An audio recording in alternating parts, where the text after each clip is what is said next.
बच्चों, let's read the question. The question says directions in the following questions. A statement of assertion is followed by a statement of reason. Mark the correct choice as option 1, both assertion and reason are true and reason is the correct explanation of assertion. Option 2, both assertion and reason are true but reason is not the correct explanation of assertion. Option 3, assertion is true but reason is false. Option 4, assertion is false but reason is true. Assertion, lower the taxa, greater is the difficulty of determining the relationship to other taxa at the same level.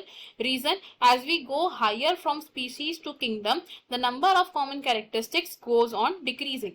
Assertion statement में कहा गया है कि जैसे जैसे हम lower taxa की तरफ मूव करते हैं तो रिलेशनशिप डिटरमाइन करना अमंग द टैक्सा डिफिकल्ट हो जाता है। एंड इसका रीजन क्या बताया गया कि जैसे जैसे हम हायर मूव करते हैं फ्रॉम स्पीशीज टू किंगडम तो नंबर ऑफ कॉमन कैरेक्टरिस्टिक हैं वो डिक्रीज होते रहते हैं। तो अगर हम बात करें इस क्वेश्चन में यूज होने वाले की कॉन्सेप्ट की, तो इन दिस क्वेश्चन हमारा की कॉन्सेप्ट क्या होगा? It is taxonomic hierarchy.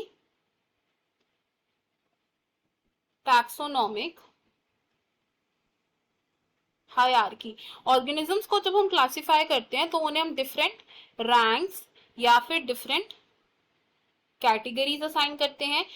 Each rank या ईच कैटेगरी को हम बोलते हैं एक टैक्सा, और ये सभी taxonomic categories all together constitute करती हैं एक टैक्सोनॉमिक हायरार्की। एंड हमारे पास है मेनली 7 बेसिक रैंक, एंड ये 7 रैंक्स कौन सी हैं? These are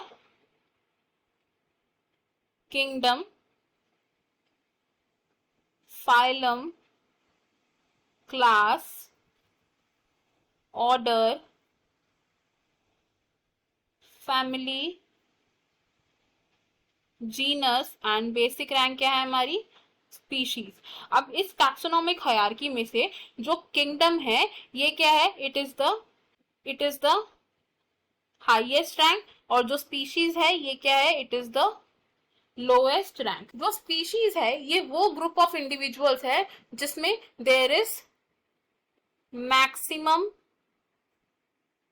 number of shared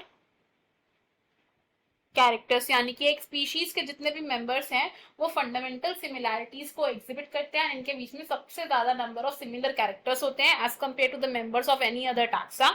तो हम यहाँ से बोल सकते हैं कि जैसे जैसे हम स्पीशीज से किंगडम की तरफ मूव करते हैं, यानी कि जैसे जैसे हम मूव करते हैं to the higher taxa, as we move to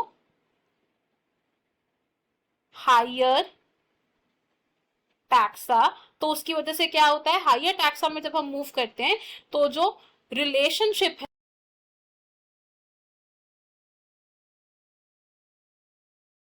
to other taxa, यानी कि डिफरेंट टैक्सा के बीच का जो रिलेशनशिप है ये डिटरमाइन करना क्या हो जाता है?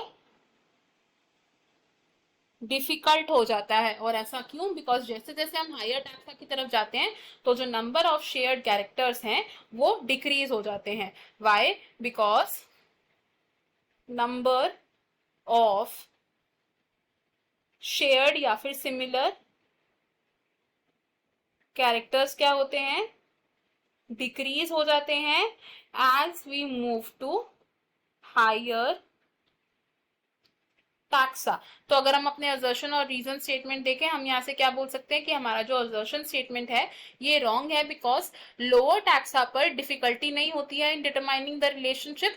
एंड हमारा जो रीजन स्टेटमेंट है वो करेक्ट है, बिकॉज जैसे जैसे हम हायर टैक्सा की तरफ जाते हैं तो हमारे जो नंबर ऑफ कॉमन कैरेक्टरिस्टिक्स हैं वो डिक्रीज होते हैं। अकॉर्डिंग टू दिस हमारा जो करेक्ट आंसर है वो क्या होगा? It is option number 4 which says assertion is false but reason is true. Option 1, option 2 and option 3 wrong हो जाएंगे। इस क्वेश्चन में हमारा final answer option number 4। I hope you have understood it well. Best of luck. Thank you.